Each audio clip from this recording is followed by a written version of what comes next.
राम लिखनी ब्लॉग में सबका हार्दिक स्वागत है। सबके मंगल भविष्य कामना के साथ आज के प्रेरणादायक विषय में भगवत कथा में दोस्तों श्रीमद् भगवत कथा सुनने के क्या नियम हैं। कल के प्रसंग में दोस्तों हमने भगवान के सेवकों, जो भगवान के सच्चे सेवक होते हैं, गोकर्ण की कथा हमने कल पढ़ी थी, उनका प्रसंग पढ़ा था। सुनने को सबसे समान रूप से ही किया है, किंतु इसके जैसा मनन गोकर्ण ने जिस प्रकार से सुनने की भावों का संचार किया है, क्योंकि उनको सन्यासी का जो दिया गया फल था वह गाय के द्वारा गोकर्ण पैदा हुए थे। इसी से एक साथ भजन करने तब गोकर्ण ने लोगों को शिक्षा दी, क्योंकि सन्यासी ने आत्मदेव को जो फल दिए थे, धुंधली ने उस फल को गाय को खिलाया। गाय से ही गोकर्ण, पौराणिक कथाओं के अनुसार गोकर्ण की कथा कल के स्वरूप में हमने पूरा उनका मनन किया था। तभी कहते हैं उसके फल में जो अपार भावना का और भगवद गीता को सुनने का जो रहस्य है, तो धुंधकारी जो प्रेत के स्वरूप में चला गया था, उसका भी 7 दिन तक जब उसने भगवद गीता का श्रवण किया तो श्रोता बन कर के श्रीमद् भागवत की कथा सुने, तो निश्चित ही वह वैकुंठ की प्राप्ति उसको हुई। और गोकर्ण ने उसको इस प्रकार की शिक्षा दी, भगवान आपको स्वयं गोलोक धाम ले जाएंगे, इस प्रकार से कहा। तो श्रावण मास, कल के प्रसंग की बात है दोस्तों, श्रावण मास में गोकर्ण जी ने फिर सप्ताह कम से कथा कही और कथा समाप्ति पर सभी के लिए अनेकों प्रकार के विमान आए। उस समय की बात है। तो भगवान स्वयं वहाँ प्रकट हुए और उन्होंने गोकर्ण को हृदय से लगाकर अपने समान बना लिया। उस गांव में कुत्ते और चांडाल पर्यंत जितने भी जीव थे वे सभी भगवत धाम भेजे गए, क्योंकि वह मोक्ष की प्राप्ति हो गई। तब नारद जी ने इस परम पवित्र इतिहास का पाठ चित्रकूट पर विराजमान मुनीश्वर शांडिल्य भी ब्रह्मानंद में मग्न होकर आज भी करते रहते हैं। तो इसी संदर्भ में दोस्तों श्रीमद् भागवत कथा सुनने जो धुंधकारी था, वह भी कैसे भगवत प्रेम में प्रेत से जो है वह मोक्ष प्राप्त हो। तो श्रीमद् भागवत कथा सुनने के नियम क्या हैं, इसका हम आज छोटा सा आंकलन करेंगे। श्रीमद् भागवत कथा दुखों की निवृत्ति करने वाली और परम आनंद की प्राप्ति करने वाली होती है। जब सब मिलकर इस कथा को सुनेंगे एक साथ, तो धरती पर जो भी पाप कम होगा, क्योंकि सामूहिक प्रार्थना में बहुत बल होता है। जो भगवान के भक्त हैं वह जब तक श्रीमद् भागवत सुन रहे हैं तब तक उन सभी के नियमों का पालन उनको करना चाहिए। ब्रह्मचर्य में रहें, यानी ब्रह्मचर्य जिस प्रकार हनुमान जी ने अपने जीवन को ब्रह्मचर्य में जीवन यापन किया था, यानी मन और इंद्रियों को ब्रह्म का आचरण करना चाहिए। मन में दूसरों के यानी दूसरे के भाव न रखें, दूषित भावों को न रखें, द्वेष न रखें, और यही भाव रहें कि ब्रह्म या सर्वत्र ब्रह्म सर्वत्र हैं भगवान, कुछ भी भोग दृष्टि से न देखकर भौतिक अपेक्षाओं से मुक्ति पाके, छुटकारा पाके सबको भगवत भाव से देखना चाहिए। और भगवान के गुणों का मनन करना नितांत ज़रूरी है। भगवान के गुणों का चिंतन करने से हमारा मन निर्मल होता है, स्वच्छ होता है, पवित्र होता है। हम जिसका चिंतन करते हैं उसी का रूप हमें दिखाई देने लगता है। और कहा भी है दोस्तों, राम जपत राम ही को जाहि। जो राम को जपते हैं वह राम का ही हो जाता है। भगवान के गुणों का चिंतन करने से हमारे अंदर उनके गुण अपने आप ही अवतरित हो जाते हैं, विराजमान हो जाते हैं। बेकार की बातें करना जो है, यह भगवत जिन बातों का कोई तर्क वितर्क नहीं है, जो बात दूसरे के हृदय में लगती हो, गलत बातें हों, जो सबके हृदय में अच्छी लगती हो, सबके मन में भाती हो, ऐसे भावों को सुनना चाहिए। भगवत भाव में अपार छवि है। जो कथा सुन रहे हैं उसी का चिंतन मनन करना चाहिए। और भगवद गीता सुनने के लिए दोस्तों भूमि पर सोना चाहिए, ज़्यादा ऊंचे और अति आरामदायक बिस्तर पर सोना वर्जित माना गया है। बिस्तर सादा हो और जिस पर सोकर मन में आलस्य और भोग वृत्ति का समावेश न हो, भोग वृत्ति का उदय न हो। संतुलित और शुद्ध भोजन करना चाहिए, यानी सात्विक भोजन, सादा जीवन, उच्च विचार, सादा किंतु रुचिकर व हल्का भोजन करना चाहिए। गरिष्ठ व बासी भोजन करने से बचना चाहिए। भोजन भोग वृद्धि से नहीं, प्रसाद समझकर भगवान भाव से ग्रहण करना चाहिए। भाव दूषित पदार्थ ग्रहण न करें। जो स्त्री चिढ़ती है, कुड़ती है खाना बनाते समय, तो खाना खाने वाले को अंदर भी वही भाव जाते हैं। ये दोस्तों सकारात्मक और नकारात्मक भावों का संयोग होता है। जब सकारात्मकता से हम कोई कार्य करते हैं तो हमारे अंतःकरण में उसी प्रकार के भावों का प्रवेश होता है। तो हाथों में परमाणु होते हैं। जिस भाव से हम खाना बना रहे हैं उस भाव से परमाणु हमारे शरीर के अंदर प्रवेश करते हैं। इससे खाना खाने वाले को भी चिड़न कुड़न पैदा हो जाती है अगर गलत विचारों से हम खाना बनाएं, और वह भी दुखी होकर। इसीलिए खाना बनाते समय स्त्री को या जो भी पुरुष खाना बना रहे हों वो प्रसन्न चित्त और भगवत भाव में रहना चाहिए। और कहा भी है इस संबंध में दोस्तों, जैसा खाए अन्न वैसा बने मन। स्त्री भोजन नहीं मन बनाती है, स्त्री भोजन नहीं मन बनाती। यही भी ध्यान रखें कि भोजन, यह भी ध्यान रखना चाहिए कि भोजन गलत तरह से कमाए हुए धन से नहीं करना चाहिए। इसके प्रति प्रेम का भाव रखें। सब जो भी हैं सबके प्रति प्रेम के भावों का, दया के भावों का भाव रखें। किसी को भी मन, वाणी और कर्म से कष्ट न पहुँचाएं, और बन सके तो सबको सुख प्रदान करें, किसी को भी दुख न दें। किसी भी जीव के प्रति रखा गया जो कुभाव, ईश्वर के प्रति रखा हुआ भाव है, दूसरी के साथ बैर भाव रखने वाला व्यक्ति अपने साथ ही बैर भाव करता है, क्योंकि सभी के हृदय में भगवान का वास है। कस्तूरी कुंडल विषय मृग ढूंढे बनमाए, ऐसे घटघट राम है दुनिया देखी ना।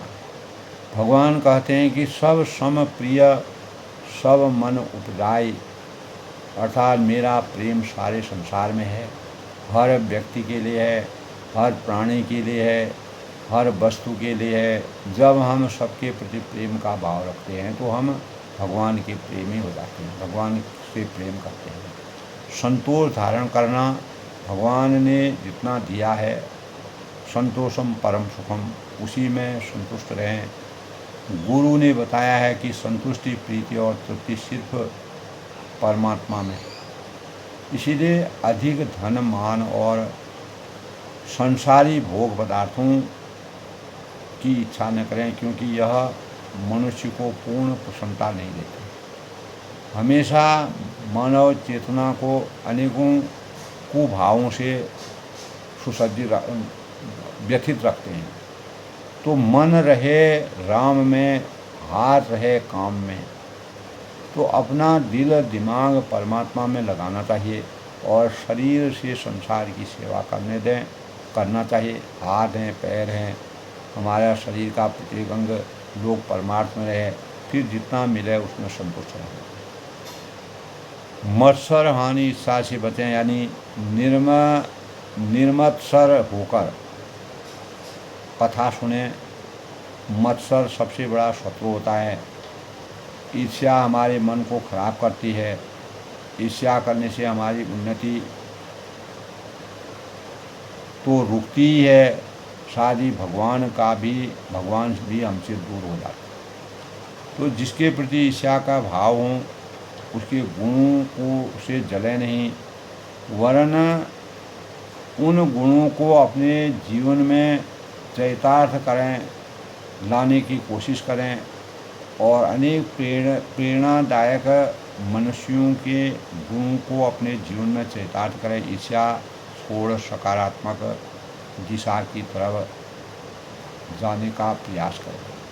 काम, क्रोध, राग, द्वेष से दूर रहना चाहिए। तो भगवद श्रवण करने के लिए सबसे पहले हमको भगवान के गीता में भगवान ने कहा है कि काम ही क्रोध है। जब हमारे मन में अधिक कामना होती है तो मेरे मन की हो ऐसा आग्रह होता है, तो बात बात में गुस्सा होता है और मगर कामना कभी नहीं समाप्त होती है। तो क्रोध में अपना नियंत्रण रखना चाहिए। किसी प्रकार के क्रोध के भावों का जन्म नहीं लेना चाहिए। गुरु ने बताया कि राग द्वेष ही संसार है। मन के अनुकूल चलने वालों से राग और प्रतिकूल चलने वालों में द्वेष होता है, यानी जो अनुकूल नहीं चलते हैं जिससे राग होता है, उसी से फिर द्वेष भी होता है। द्वेष वह दुई विष है जो हमें भी जलाता है और सामने वाले को भी जलाता है। तो राग द्वेष से बचने का एक ही उपाय है कि हम परमात्मा से प्रेम करें। जब परमात्मा से हमारा राग होगा तो संसार में राग स्वतः ही समाप्त हो जाएगा, छूट जाएगा। मद से बचें, मान की इच्छा न हो। धन, मान, योग्यता व पद को लेकर जो मनुष्य में अभिमान होता है उसे मद कहते हैं। संसार की किसी वस्तु को लेकर मद होने से हम सबसे मूल्यवान अपने स्वरूप को भूल जाते हैं और उस वस्तु को बड़ा मानने लग जाते हैं। उसी में हमारा मन लग जाता है। जैसे अगर किसी का अपने करोड़पति होने का मद हो तो स्वयं को भूलकर पैसे को भी सबसे बड़ा मानने लगता है। तो मान हमारे सारे पुण्यों को क्षीण कर देता है। धन ये ऐश्वर्य दिखाने के लिए नहीं है, यह तो जीवन निर्वाह के लिए हैं, पालन पोषण के लिए हैं, भरण पोषण के हैं। जिसका मान चाहते हैं, इस विनाशी शरीर का जो मांस, मज्जा, रुधिर आदि को बना हुआ है, जिसके 9 द्वारों से गंदगी निकलती है, जो अभी है और अभी नहीं है। सिर्फ एक आत्मा ही माननी है, जो स्वयं में माने आत्मा में रहता है, उसकी सारी प्रकृति इज्जत मान करती है। मोह व लोभ न हो। संसार इस सांसारिक जीवन में मोह बंधन का कारण होता है, और सद्गुरु और परमात्मा के मोह से मोह मुक्ति हो जाती है। जब तक हम सत्संग नहीं करते हैं तब तक मोह हमारा समाप्त नहीं होता है। मोह से मोह करता है, और इसीलिए नश्वर संसार से नहीं, सद्गुरु के वचनों से भगवान से मोह करना चाहिए। तो कामना पूरी न होने पर क्रोध आता है, और कामना पूरी होने के से लोभ बढ़ता है। तो मनुष्य को महत्वांश मोह की बीमारी लगी हुई है, महत्वांश मोह। तो एक बार एक राजा ने अपने राज्य में 4 सेनापतियों को इनाम देने की सोची। तो उनसे कहा कि आप चारों विभिन्न दिशाओं में घोड़ा लेकर जाइए और रात होने से पहले लौट आइए। जो जितनी ज़मीन नाप लेगा उतनी ज़मीन उसकी हो जाएगी, परंतु शर्त यह है कि रात तक जो नहीं लौटा अगले दिन उसका गला काट दिया जाएगा। चारों सेनापति अपना सबसे तेज घोड़ा लेकर निकल पड़े। लोग बस सबको सामने की ज़मीन ही दिख रही थी, हमें लौटना भी है, इसका किसी को भी ख्याल नहीं था। तो चारों शाम तक दौड़ते रहे और कोई भी वापस लौट कर नहीं आया। यह है लोभ। तो इसी तरह हम भी सारा जीवन संसार के पदार्थों को इकट्ठा करने में जुट जाते हैं, और हमारा मन उसी में लगा रहता है, और करने वाला काम भगवान प्राप्ति नहीं कर सकते। तो करना था सो ना कियो, परियो लोभ की फंद, नानक समय रम गयो, अब क्यों रोवत अंत। तो इसी प्रकार दंभ है, किसी भी प्रकार का दिखावा नहीं करना चाहिए। आजकल अधिकतर दुनिया दिखावे में लगी हुई है। दिखावे के लिए लोग कर्जा तक ले लेते हैं, दिखाए कि इस अंधाधुंध दौड़ में का अंजाम कुछ भी नहीं निकलता है। पर निंदा से बचें। वेद, गुरु, राजा और महापुरुषों की निंदा से बचें। निंदा करने से हमारे कर्म बनते हैं, और पुण्य भी क्षीण हो जाती है, और परदोष चिंतन से हमारा मन खराब हो जाता है दूसरे का दोष देखने से, और हमारे अंदर भी यह दोष आ जाता है। तो स्त्री का संग ना करें, यानी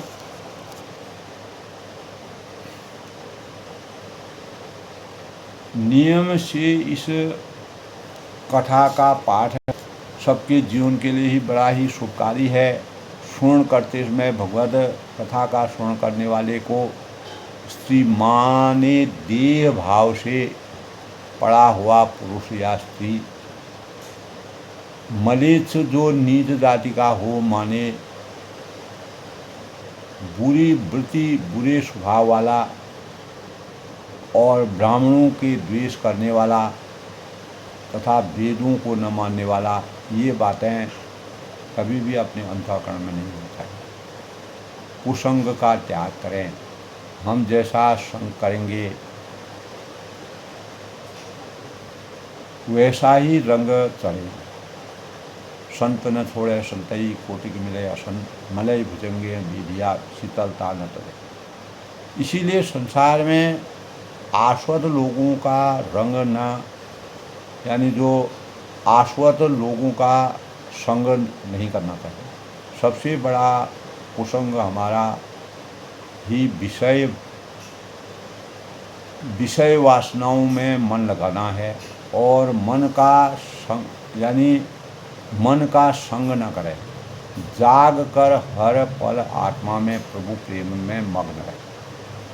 श्रद्धा, सत्य, शौच, दया, मौन, सरलता, विनय और उदारता का बर्ताव करना चाहिए। शौच माने बाहर भीतर की शुद्धता का या पवित्रता का ध्यान रखना। शौच को बना कर रखें। मौन, विनय और नम्रता का भाव रखें।